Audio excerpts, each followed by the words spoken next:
Selamat pagi jemaat sekalian yang terkasih dalam nama Tuhan kita Yesus Kristus. Puji syukur jika Tuhan masih mengizinkan kita bersama untuk datang kembali beribadah kepadanya pada saat ini. Sekalipun dengan media virtual melalui kanal YouTube GPKS Kelapa Gading. Biarlah ibadah pagi hari ini menguatkan kita dan memberikan kita pimpinan di dalam menjalani kehidupan dalam dunia ini. Sebelum kita memulai ibadah kita pada pagi hari ini, izinkanlah saya untuk menyampaikan beberapa kegiatan sepekan yang akan diadakan oleh GPKS Kelapa Gading. Pada hari Senin besok tanggal 28 Februari, jam 9 pagi hingga jam 11 siang, akan diadakan kelas pembinaan secara virtual melalui aplikasi Zoom bagi setiap guru-guru sekolah minggu kita dan juga klasis jata. Mari jemaat sekalian kita mendukung dalam doa, biarlah melalui pembinaan ini, guru-guru sekolah minggu kita boleh diberkati dan diperlengkapi kembali dan disegarkan untuk dapat membina dan mengajar adik-adik kita mengenal kebenaran dan firman Tuhan. Kemudian pada hari Kamis, kembali kami mengundang Anda semua untuk ikut serta di dalam ibadah persekutuan doa melalui channel Instagram Live GPKS Kelapa Gading pada Kamis jam 7 malam. Bagi Komisi Wanita akan mengadakan persekutuan kembali pada hari Jumat jam 7.30 malam. Mari ibu-ibu sekalian bersekutu, bergabung bersama melalui aplikasi Zoom pada hari Jumat tersebut. Hari Sabtu kembali mengundang setiap anak-anak remaja kita untuk dapat turut serta bersekutu bersama pada jam 5.30 sore dan kemudian dilanjutkan dengan persekutuan pemuda pada jam 7 malam.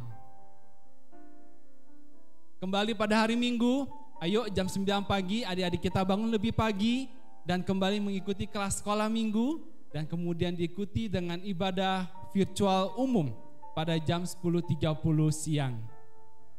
Demikianlah beberapa warta yang dapat saya sampaikan pada kesempatan kali ini. Dan saya mengundang jemaat sekalian untuk dapat berdiri tempat Anda masing-masing untuk mempersiapkan hati dan pikiran kita menghadap Tuhan pada ibadah virtual pada pagi hari ini.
Amin.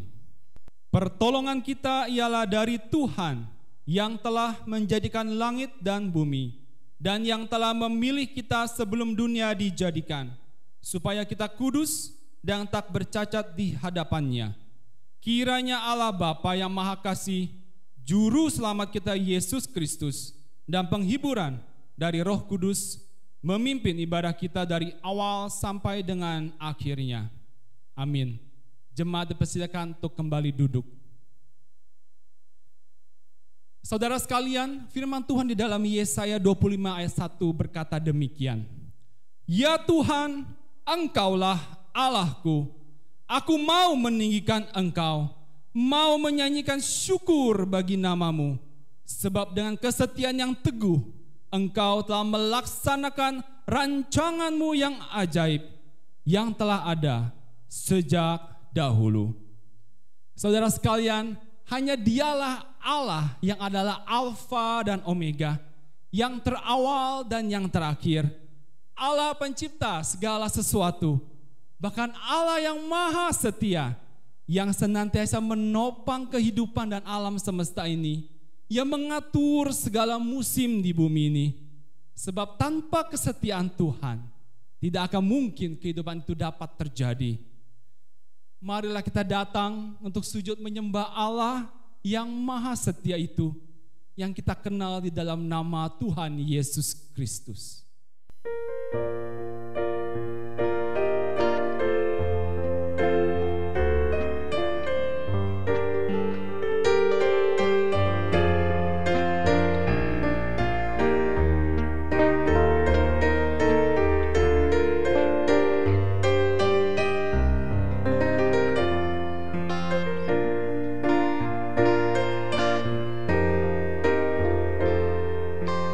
Betapa dahsyat Engkau Tuhan, pencipta segala yang ada, dulu sekarang sampai selamanya. Hanya Engkau Tuhan,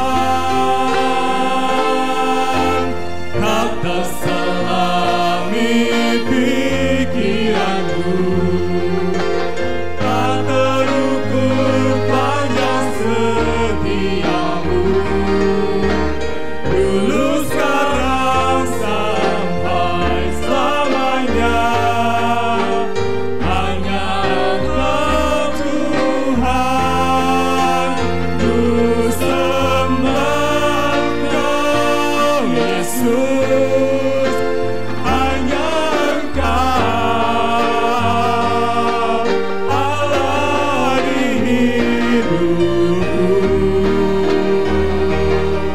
tiada yang lain, hanya Kau, hanya Engkau Tuhan selamanya.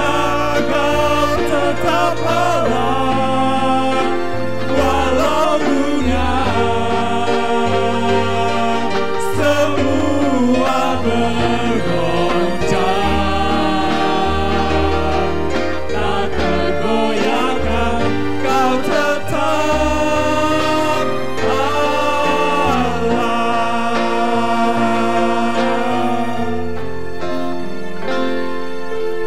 Betapa dahsyat Engkau Tuhan, pencipta segala yang ada, dulu sekarang sampai selamanya. Hanya Engkau Tuhan, tak terselami pikiranku, tak terukur panjang setiamu, dulu sekarang sampai selamanya. Hanya Engkau Tuhan, ku sembah Engkau Yesus. Hanya Engkau Allah di hidupku, tiada yang lain, hanya Kau, hanya Engkau Tuhan selamanya. Kau tetap Allah walau dunia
suci, Allah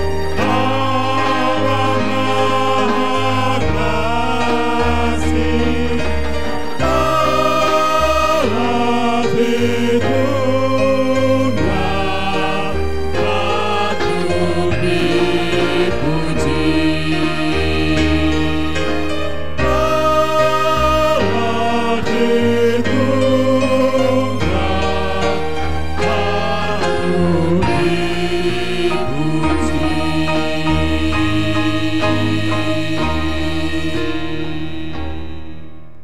Mari kita berdoa.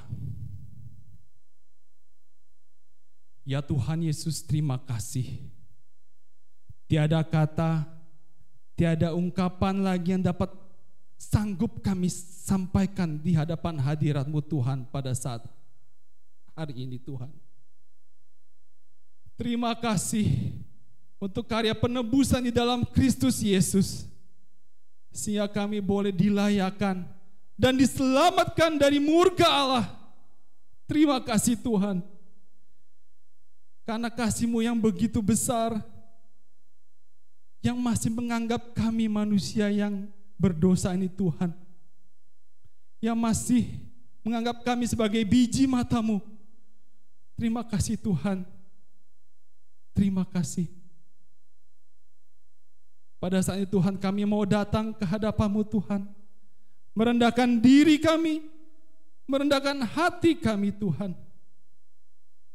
Dan biarlah tangan kasih-Mu Tuhan yang boleh menilik kami pribadi lepas pribadi pada saat hati ini.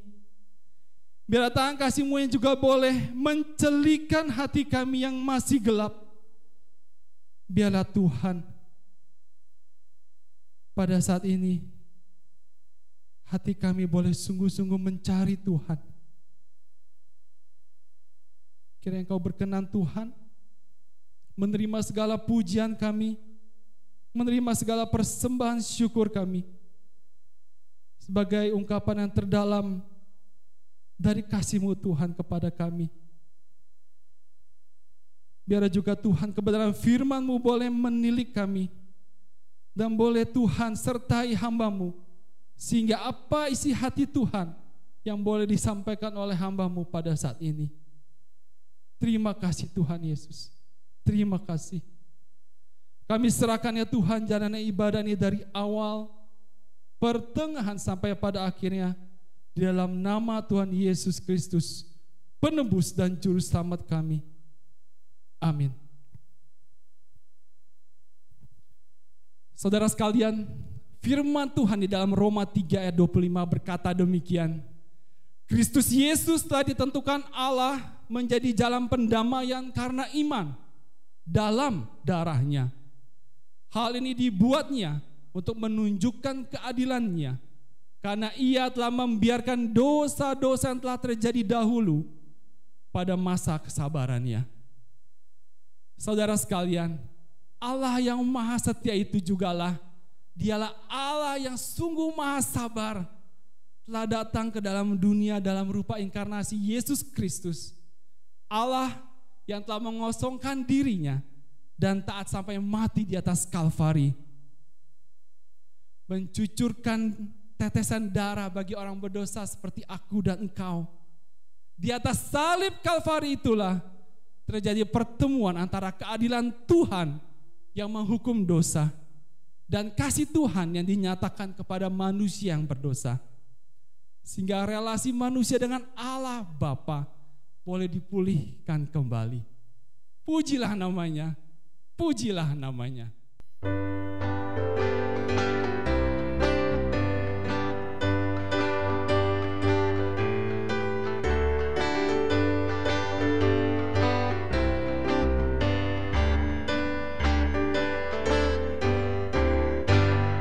Di atas salib di Kalvari, ku serahkan dosaku yang kecil. Oleh darah-Nya aku bersih. Puji namanya, puji namanya, puji namanya. Darah-Nya sucikan hati.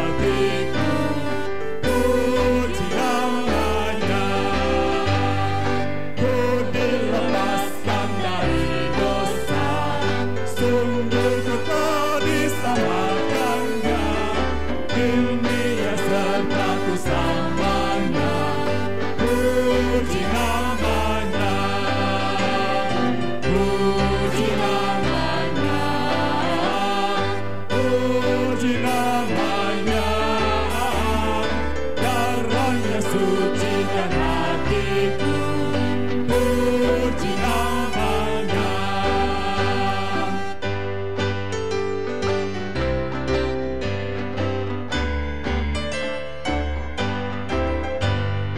Darahnya sumber keselamatan, bahagia ku disucikan, dan terus dijaga tak bercelah. Puji namanya, puji namanya, puji namanya. Darahnya sucikan hatiku, puji namanya, puji namanya, puji namanya, puji namanya. Darahnya sucikan hatiku, puji namanya. Darahnya sucikan hatiku, puji namanya.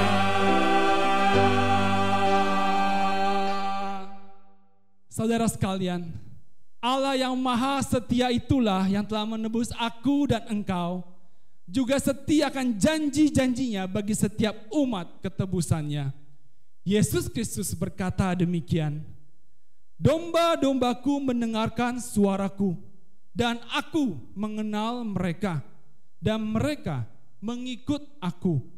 Dan aku memberikan hidup yang kekal kepada mereka, dan mereka pasti tidak akan binasa sampai selama-lamanya, dan seorang pun tidak akan merebut mereka dari tanganku.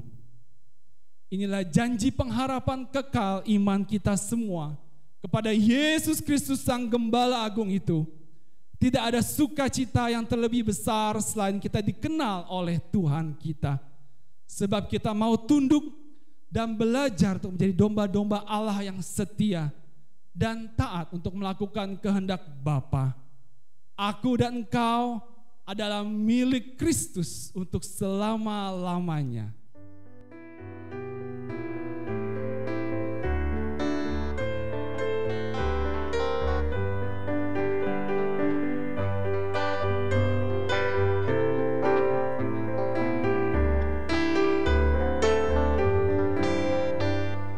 Kasih Tuhan Yesus tak berakhir, tiada kuasa yang memisahkanku, yang menebusku korban diri, kini ku miliknya, kini ku milik Yesus, dan Yesus milikku.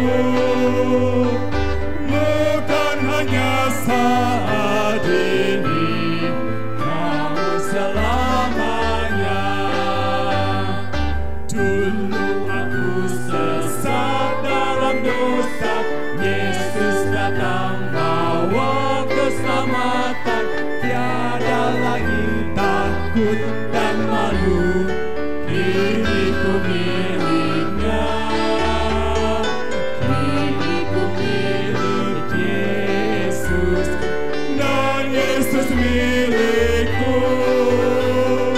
Bukan hanya saat ini, namun selamanya.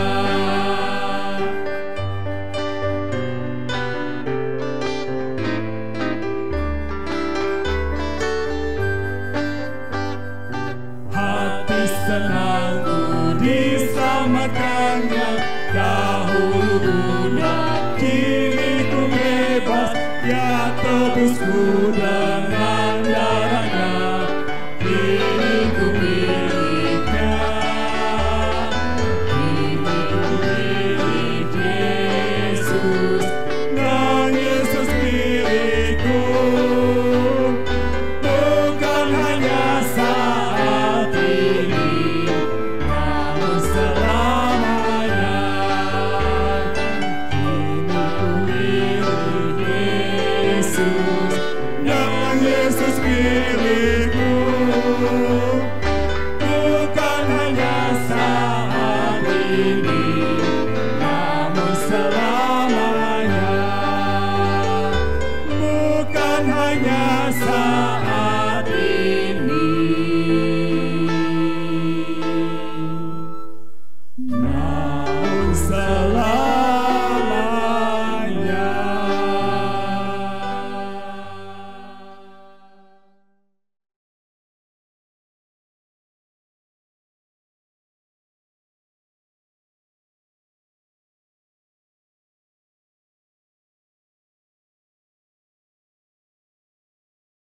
Bapa, kami bersyukur kepada Engkau sekali lagi karena Engkau memberikan kami hidup sebagaimana adanya sampai hari ini. Kami ada bagaimana adanya, semua merupakan anugerah dari Tuhan. Dan anugerah itu berasal dari sebuah perjanjian kekal yang Tuhan telah ikatkan kepada dirinya dan kepada umatnya. Dan karenanya kami ada hari ini di dalam perjanjian itu, akan menikmatinya sampai pada kesudahannya. Terima kasih Tuhan, karena Engkau telah mengikatkan perjanjian yang luar biasa kepada kami, sehingga melalui perjanjian itu kami boleh mengharapkan semua apa yang Tuhan janjikan akan diberikan kepada setiap kami. Terima kasih Tuhan, berbicaralah kepada kami, karena hati kami telah siap. Nyatakanlah isi hatimu, maksud-maksudmu yang indah bagi kami melalui firman-Mu. Dalam nama Yesus kami berdoa. Amin. Amin. Baik Bapak Ibu Saudara-saudara sekalian, mari kita kembali melanjutkan tema bulanan kita. Dan ini adalah God Promise yang keempat atau yang terakhir, ya. Janji Allah bagian yang keempat. Kita sudah melihat janji Allah yang pertama, yaitu makna daripada perjanjian dan janji Allah itu sendiri. Bahwa perjanjian adalah dasar lahirnya janji-janji Tuhan. Tanpa perjanjian, tanpa covenant dengan Tuhan, tidak akan pernah ada janji-janji. Seringkali kita hanya menginginkan atau mengetahui isi setiap janji Tuhan, tetapi perjanjian yang merupakan titik awal daripada janji-janji itu sering kita tidak mengetahuinya. Karena itu kita sudah memikirkannya bahwa perjanjian adalah dasar dari setiap janji Tuhan. Lalu seri kedua kita sudah belajar tentang janji Allah dan panggilan Allah. Saudara, ternyata panggilan Allah dan janji Tuhan ini adalah dua hal yang tak terpisahkan. Ya, ketika Tuhan memberikan janji kepada seseorang, maka pada saat yang sama dia pasti memanggil. Kita sudah belajar tentang Abraham. Ketika Tuhan memanggil dia, dan Tuhan juga kasih janjinya. Saudara, tidak ada janji tanpa panggilan, dan tidak ada panggilan tanpa janji Tuhan. Ini ada di dalam firman Tuhan. Seri ketiga kita sudah belajar janji Allah dan penggenapannya. Saudara-saudara, janji Allah dan penggenapannya merupakan satu kesatuan juga yang tak terpisahkan. Kalau Tuhan berkehendak memberikan janji, maka hal yang sama dia lakukan pada penggenapannya, yaitu dia juga pasti berkehendak untuk menggenapinya. Jadi kalau kita melihat janji Allah, maka percayalah juga Tuhan pasti menggenapinya bagi kita. Nah, hari ini kita akan melihat seri yang terakhir, seri yang keempat, yaitu jenis-jenis perjanjian yang Tuhan pernah buat kepada umatnya atau kepada manusia.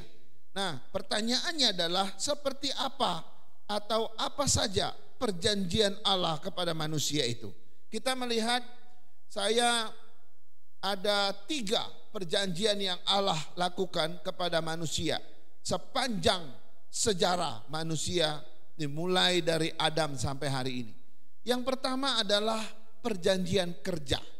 Saudara, perjanjian kerja kita bisa membaca dalam Kejadian 2 ayat 8 sampai 17. Saya akan membaca untuk kita Kejadian 2 ayat 8 sampai 17. Selanjutnya Tuhan Allah membuat taman di Eden di sebelah timur. Disitulah ditempatkannya manusia yang dibentuknya itu. Lalu Tuhan Allah menumbuhkan berbagai-bagai pohon dari bumi yang menarik dan yang baik untuk dimakan buahnya, dan pohon kehidupan di tengah-tengah taman itu, serta pohon pengetahuan tentang yang baik dan yang jahat. Ada satu sungai yang mengalir dari Eden untuk membasahi taman itu, dan dari situ sungai itu terbagi menjadi 4 cabang.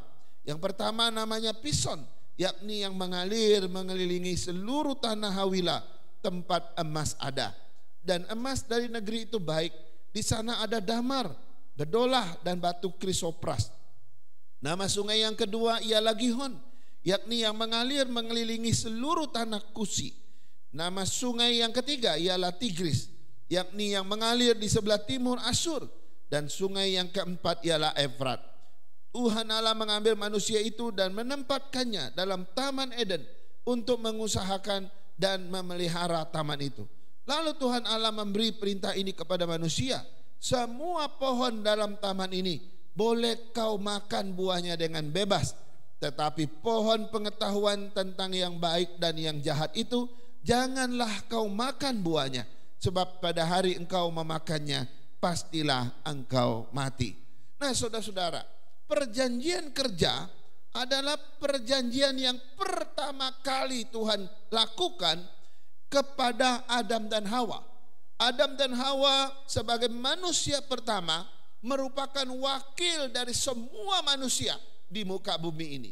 Nah, Tuhan pertama kali membuat perjanjian yang disebut dengan perjanjian kerja, saudara-saudara. Nah, pertanyaannya adalah apa sebetulnya isi daripada perjanjian kerja ini? Ya, perjanjian kerja ini sebenarnya bicara soal apa, saudara-saudara? Isi dari perjanjian kerja adalah Allah menuntut manusia hidup dalam ketaatan kepadanya. Itu isinya. Nah, kalau manusia itu hidup dalam ketaatan kepadanya, maka Allah berjanji akan memberkati ya manusia itu. Kalau kita melihat di dalam teks yang kita baca tadi, di situ dikatakan bahwa Tuhan menciptakan Taman Eden penuh dengan pohon-pohon yang buahnya begitu baik dan menarik untuk dimakan. Lalu penuh dengan kesuburan dan sebagainya. Ada satu sungai dengan 4 cabang yang di dalamnya ada emas dan sebagainya. Semua ini simbol daripada kemakmuran yang Tuhan sediakan bagi manusia pertama. Nah, saudara-saudara, ketika Tuhan meminta Adam dan Hawa untuk taat kepadanya, maka ia berjanji memberkati manusia itu. Dan dia sudah memberkati mereka. Tetapi pertanyaannya begini, apakah manusia itu akhirnya taat kepada Tuhan? Ternyata faktanya ya Adam dan Hawa tidak taat kepada Tuhan. Saudara, jadi dari perjanjian kerja ini kita bisa lihat, jika Adam dan Hawa taat kepada Allah, maka Allah pasti akan memberkati mereka. Dan yang kedua, tetapi jika Adam dan Hawa tidak taat kepada Allah, maka Tuhan tidak akan memberkati mereka di Taman Eden. Pasti akan terjadi suatu perubahan.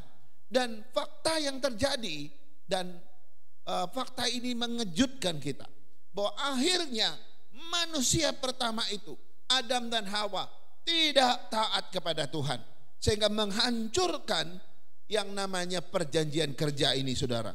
Mereka jatuh ke dalam dosa karena melanggar perintah Tuhan untuk tidak makan buah pohon yang di tengah taman itu. Akibatnya Tuhan menghukum mereka. Tuhan mengusir mereka dari Taman Eden. Tuhan mulai menghukum ular yang disebut iblis itu. Tuhan menghukum Hawa dengan sakit bersalin.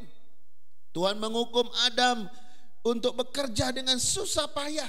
Dan Tuhan juga menghukum atau mengutuk tanah di mana kita berada. Kemudian Tuhan juga menetapkan bahwa pada akhirnya manusia akan mati. Nah, saudara-saudara,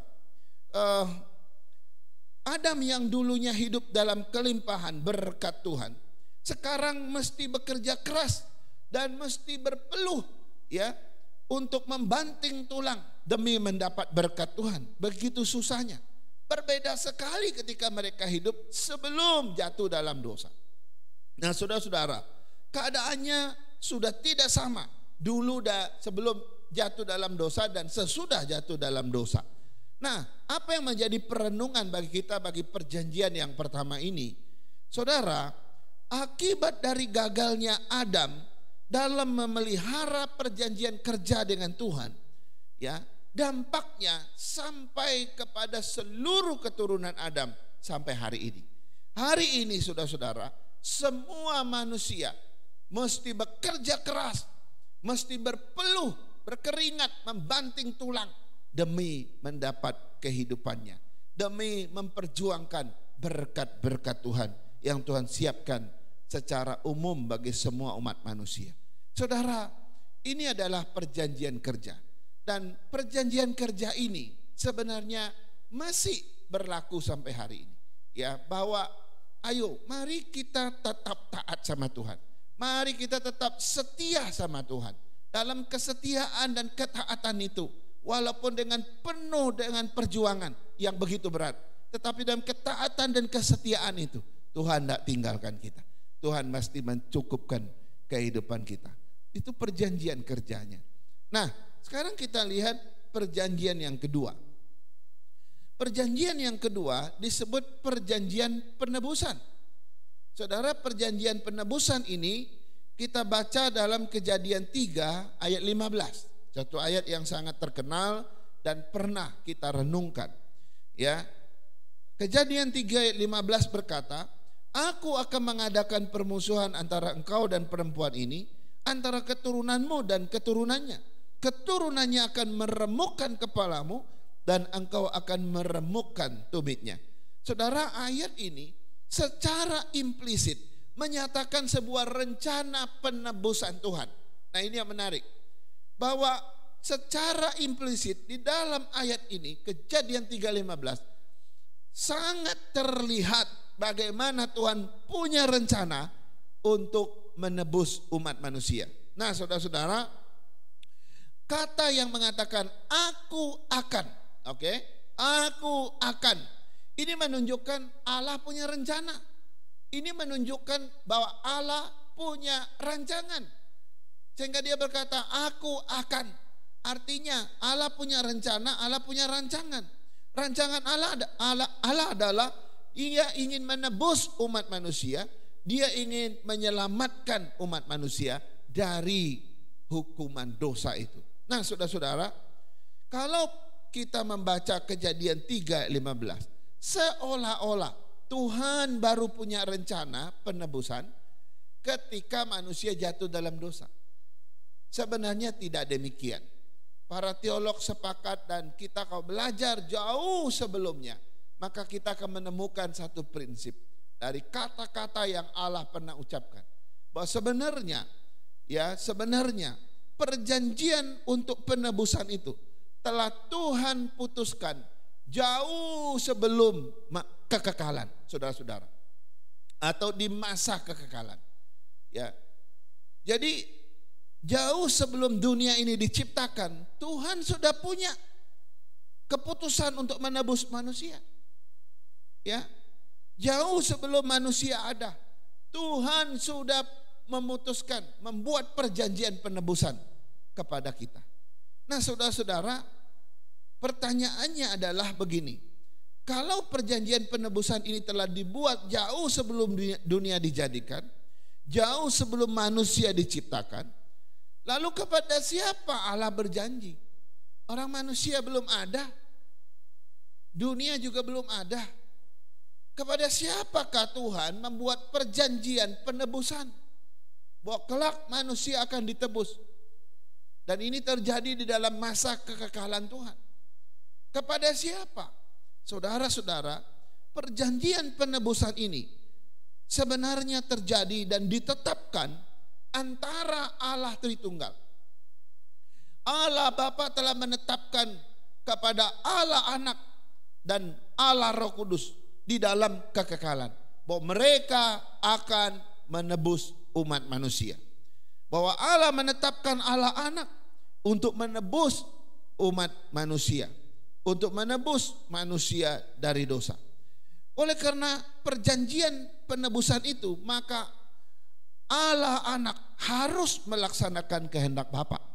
Ya, Allah Anak harus turun ke dunia ini untuk menggenapkan perjanjian penebusan itu. Maka Allah Anak harus menjelma menjadi manusia. Ia harus lahir menjadi manusia yang kita kenal sebagai Yesus Kristus. Nah, saudara-saudara, tujuan Allah Anak melaksanakan penebusan ini adalah tidak lain dan tidak bukan, yaitu agar menyediakan keselamatan bagi umatnya. Ya, agar manusia berdosa dapat diampuni dosa-dosanya, dan agar manusia diberikan hak beroleh hidup yang kekal di dalam Dia. Nah saudara-saudara, apa yang menjadi perenungan bagi kita? Harusnya kita bersyukur karena ada perjanjian penebusan ini. Seandainya di dalam kekekalan itu Tuhan tidak pernah membuat perjanjian kekekalan, perjanjian penebusan, maka kita akan tetap dalam status sebagai orang berdosa. Kita nggak mungkin menjadi orang yang dibenarkan. Kalau Tuhan tidak pernah membuat perjanjian penebusan ini, maka kita akan tetap binasa. Kalau Tuhan tidak pernah membuat perjanjian penebusan itu, kita akan tetap menjadi orang yang tidak punya kesempatan untuk diselamatkan. Tetapi kita bersyukur. Kenapa? Karena sejak kekekalan Allah Bapa telah menetapkan perjanjian penebusannya kepada Allah Anak. Sehingga Allah Anak harus turun ke dunia ini dan melakukan, menggenapkan penebusan itu. Saudara-saudara, saya bersyukur sekali dan sangat-sangat berterima kasih karena oleh perjanjian penebusan ini kita semua boleh ditebus dari dosa kita. Ada solusi bagi kita. Tersedia keselamatan dan hidup kekal bagi setiap kita. Sekarang kita lihat perjanjian Allah yang ketiga kepada manusia. Perjanjian Allah yang ketiga kepada manusia adalah perjanjian anugerah. Kita sudah lihat perjanjian kerja. Dan yang kedua kita sudah lihat perjanjian penebusan. Dan ini terjadi di masa kekekalan. Lalu sekarang kita melihat perjanjian anugerah. Mari kita membaca beberapa ayat saudara-saudara. Yang pertama Roma 5 ayat 17. Sebab jika oleh dosa satu orang maut telah berkuasa oleh satu orang itu, maka lebih benar lagi mereka yang telah menerima kelimpahan kasih karunia dan yang anugerah kebenaran akan hidup dan berkuasa oleh karena satu orang itu, yaitu Yesus Kristus. Ayat yang kedua adalah 2 Petrus 1 ayat 4. Dengan jalan itu ia telah menganugerahkan kepada kita janji-janji yang berharga dan yang sangat besar, supaya olehnya kamu boleh mengambil bagian dalam kodrat ilahi dan luput dari hawa nafsu duniawi yang membinasakan dunia. Ayat yang terakhir yaitu Ibrani 9 ayat 28. Demikian pula Kristus hanya satu kali saja mengorbankan dirinya untuk menanggung dosa banyak orang. Sesudah itu ia akan menyatakan dirinya sekali lagi tanpa menanggung dosa untuk menganugerahkan keselamatan kepada mereka yang menantikan dia. Saudara-saudara, dari beberapa ayat ini perjanjian anugerah sangat-sangat jelas bagaimana oknum atau pribadi Kristus menjadi anugerah bagi semua orang. Bagaimana Kristus yang hidup di dunia ini dan akhirnya mati dan bangkit itu menjadi jalan anugerah bagi semua umat percayanya. Nah, saudara-saudara, perjanjian anugerah ini sebenarnya sudah mulai diberikan sejak Abraham. Allah sudah membuat perjanjian anugerah ini sejak zaman Abraham. Bagaimana kita tahu? Karena itu Allah memanggil Abraham, Allah beranugerah kepada Abraham dengan memilih Abraham keluar dari negerinya, dari sanak saudaranya, dari rumah ayahnya untuk pergi ke suatu negeri yang akan ditunjukkan kepadanya. Jadi Tuhan pertama kali beranugerah. Waktu itu Abraham tidak mengenal Tuhan. Abraham dengan ayahnya dan keluarganya, banyak teolog yang sepakat bahwa mereka sedang tidak mengenal Tuhan yang sebenarnya. Nah, Tuhan datang di tengah-tengah mereka tidak mengenal siapa Allah, beranugerah kepada Abraham. Nah, Tuhan memilih Abraham dengan satu tujuan. Dia ingin dari Abraham dan keturunannya kelak akan menjadi bangsa pilihan dia. Dia menyiapkan satu umat yang akan memuliakan namanya. Sehingga dia pilih Abraham, nanti diteruskan kepada Ishak, kepada Yakub, kepada 12 suku Israel, dan akhirnya bangsa itu terbentuk menjadi umat atau bangsa pilihan Tuhan. Nah, semua ini saudara-saudara merupakan suatu rangkaian yang dimulai dengan perjanjian anugerah itu. Nah, kita melihat kemudian apakah bangsa Israel akhirnya bisa menjadi umat atau bangsa pilihan yang memuliakan Tuhan? Ternyata kalau kita membaca sejarahnya, sayang sekali bangsa pilihan Tuhan itu, yaitu Israel, gagal total menjadi bangsa pilihan Tuhan. Mereka tidak menjadi berkat bagi bangsa lain, bahkan mereka tidak bisa menyatakan Allah kepada bangsa-bangsa lain. Akibatnya apa? Begitu memasuki era yang baru, di dalam perjanjian baru, maka perjanjian anugerah ini terjadi suatu perubahan. Tuhan mengubah isi daripada perjanjian anugerah itu. Yang tadinya anugerah Tuhan diberikan kepada satu umat atau satu bangsa pilihan yang disebut dengan Israel. Tapi sekarang karena mereka gagal, maka perjanjian anugerah Tuhan ini diberikan kepada semua bangsa. Nah, saudara-saudara, karena diberikan kepada semua bangsa, maka siapapun yang percaya, siapapun yang beriman kepada Tuhan, dia mendapatkan anugerah Tuhan itu. Karena itu saudara, kalau hari ini saya percaya Tuhan, yang notabene saya bukan bangsa Israel. Kalau hari ini saudara-saudara percaya Tuhan, yang notabene saudara bukan etnis Yahudi, tapi kita sudah diberikan hak atas anugerah Tuhan itu. Sehingga perjanjian anugerah dapat kita nikmati.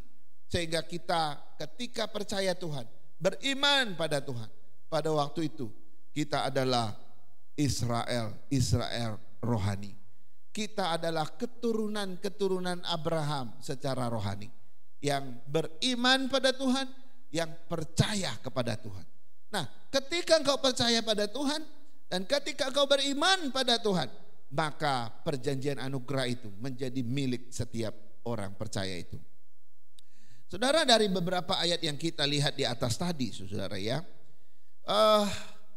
ada beberapa kebenaran yang luar biasa. Yang pertama adalah ya, perjanjian anugerah ya, itu setiap orang yang percaya diberikan pembebasan akan dosa.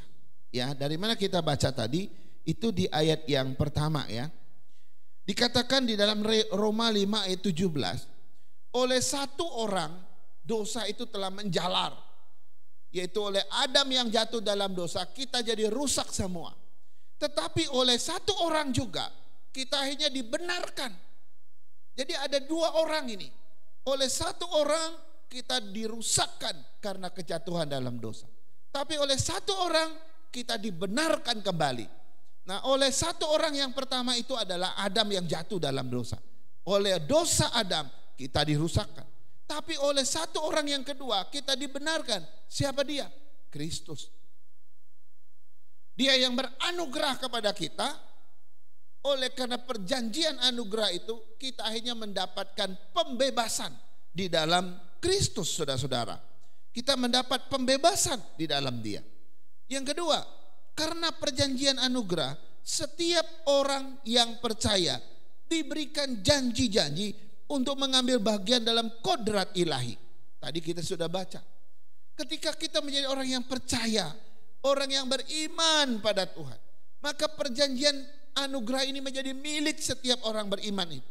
Dan sejak itu kita mengambil bagian daripada kodrat ilahi. Makanya kita disebut sebagai orang-orang yang beriman. Secara rohani kita hidup bersama Tuhan. Secara rohani kita menikmati berkat-berkat rohani dari Tuhan. Janji-janji Allah yang begitu luar biasa secara rohani. Kita mengalami penguatan iman. Kita mengalami satu pimpinan daripada Roh Kudus yang senantiasa menuntun kita. Dan semua itu ya, bagian-bagian daripada kodrat ilahi menjadi milik setiap orang yang percaya. Ini karena perjanjian anugerah.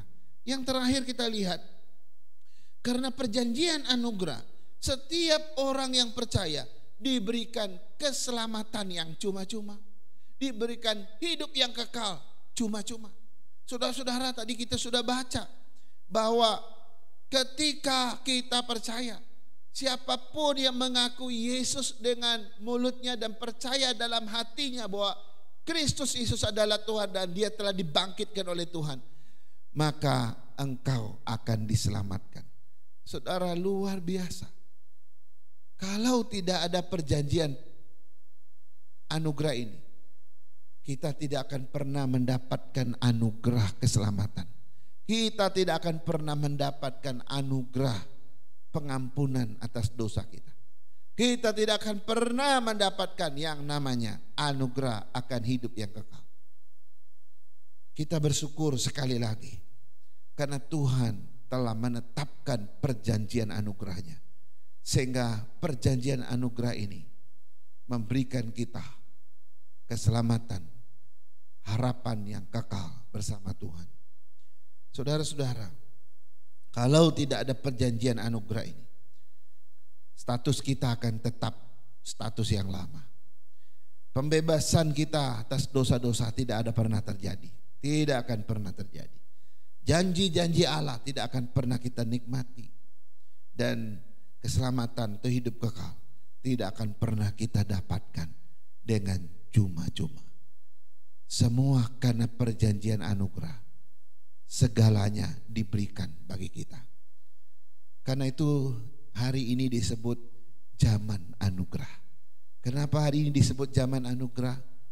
Karena ini adalah zaman perjanjian anugerah itu diberikan kepada setiap yang percaya. Kalau hari ini kau masih diberi kehidupan, ingat itu anugerah Tuhan. Kalau hari ini kau diberikan kesempatan-kesempatan untuk hidup lebih baik lagi, itu anugerah Tuhan. Semua ini anugerah. Tidak ada yang tidak anugerah. Semuanya berasal dari perjanjian anugerah. Karena itu setiap hal yang kita pakai, setiap hal yang kita nikmati, setiap hal yang kita peroleh, harusnya kita bersyukur. Karena semua itu bersumber dari anugerah Allah itu sendiri. Kiranya Tuhan menolong kita, karena Tuhan telah melakukan 3 perjanjian besar ini bagi kita. Mari kita berdoa. Bapa Surgawi, kami bersyukur dan berterima kasih karena Allah yang begitu luar biasa. Kau pertama kali telah mengikatkan perjanjian kerja kepada manusia pertama yang mewakili seluruh manusia. Dan kau juga telah mengikatkan perjanjian penebusan yang sejak kekekalan menetapkan bahwa kelak akan ada penebusan. Dan kami juga bersyukur karena Engkau sudah mengikatkan perjanjian anugerah kepada setiap orang percaya. Ada begitu banyak anugerah Tuhan yang Kau limpahkan bagi kami. Semua itu berasal dari Allah. Terima kasih Tuhan. Berkati hamba-Mu, berkati semua jemaat, agar kami hidup di dalam perjanjian-perjanjian Allah ini dengan baik dan sungguh-sungguh. Kami mengabdikan diri kami, mendedikasikan hidup kami hanya kepada Tuhan yang telah membuat perjanjiannya bagi kehidupan kami. Ini doa dan syukur kami atas firman-Mu, kami berdoa. Amin. Amin.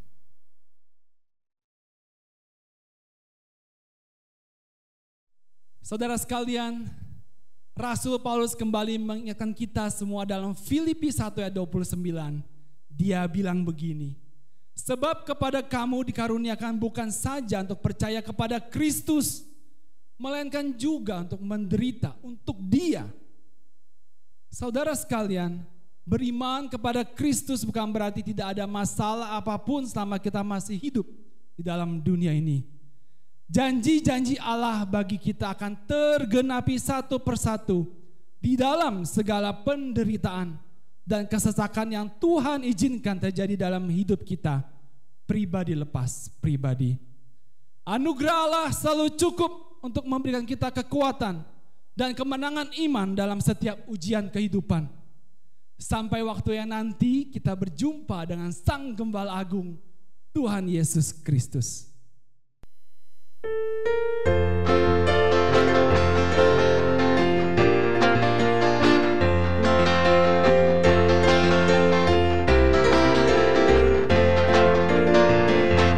Tuhan Yesus sahabatku, tiada bandingnya, hanya Dialah terindah bagiku. Ia bagai bunga bakul, selalu ku rindu, ku dijadikan suci tak bercela. Menghidup dalam duka, dan Dia menolongku, segala khawatirku serahkan padanya. Tuhan Yesus sahabatku, bagai bintang fajar, Tuhanlah pengasihku yang terindah.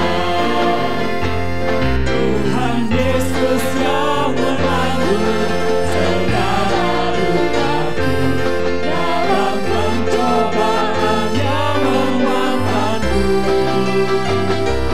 Akan ku tinggalkan semua dan cinta padanya, dengan setia ku hidup bagi Dia. Bila kehidupan wajahnya yang mulia, pasti hatiku bersukacitalah. Tuhan Yesus sahabatku, bagai bintang fajar, Tuhanlah pengasihku yang terindah.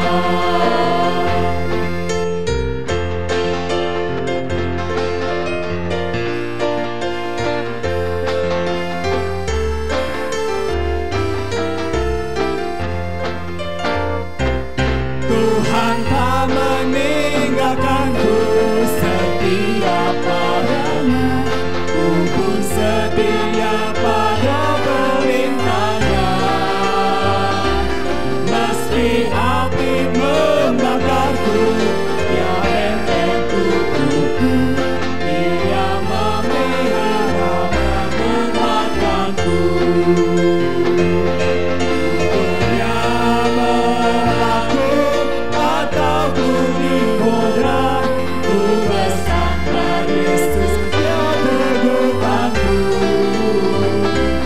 Tuhan Yesus sahabatku, bagai bintang fajar, Tuhanlah pengasihku yang terindah. Tuhan Yesus sahabatku, bagai bintang fajar, Tuhanlah pengasihku yang terindah. Tuhanlah pengasihku yang terindah.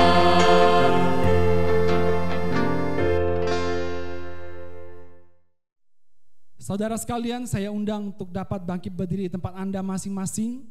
Kita akan bersama-sama mengikrarkan kembali pengakuan iman kita. Pengakuan iman rasuli. Aku percaya kepada Allah, Bapa yang Maha Kuasa, Khalik langit dan bumi, dan kepada Yesus Kristus Tuhan kita, yang dikandung dari Roh Kudus, lahir dari anak darah Maria, yang menderita sengsara di bawah pemerintahan Pontius Pilatus, disalibkan, mati dan dikuburkan, turun ke dalam kerajaan maut, dan pada hari yang ketiga bangkit pula dari antara orang mati, naik ke surga, duduk di sebelah kanan Allah, Bapa yang Maha Kuasa, dan dari sana Ia akan datang untuk menghakimi orang yang hidup dan yang mati. Aku percaya kepada Roh Kudus, gereja yang kudus dan am, persekutuan orang kudus, pengampunan dosa, kebangkitan orang mati, dan hidup yang kekal. Amin. Sambil tetap bangkit berdiri, marilah kita semua mengembalikan segala hormat dan segala kemuliaan hanya bagi Allah Bapa, Allah Anak, dan Allah Roh Kudus, ketiganya yang esa.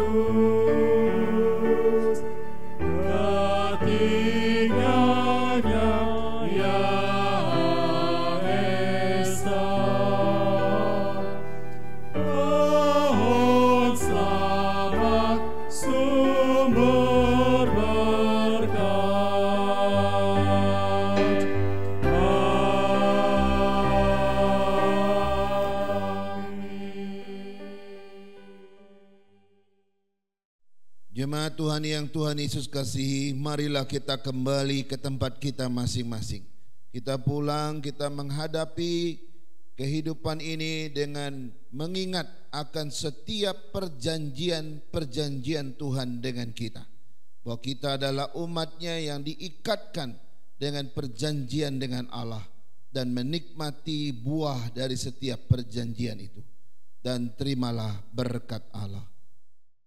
Kiranya kasih dari Allah Bapa kita, anugerah dari Tuhan kita Yesus Kristus, penghiburan, penyertaan dan pimpinan dari Allah Roh Kudus, kiranya memimpin dan menyertai saudara-saudara sekalian hari ini, besok dan seterusnya sampai hari Maranatha. Tuhan Yesus datang menjemput kita saleh-salehnya. Amin.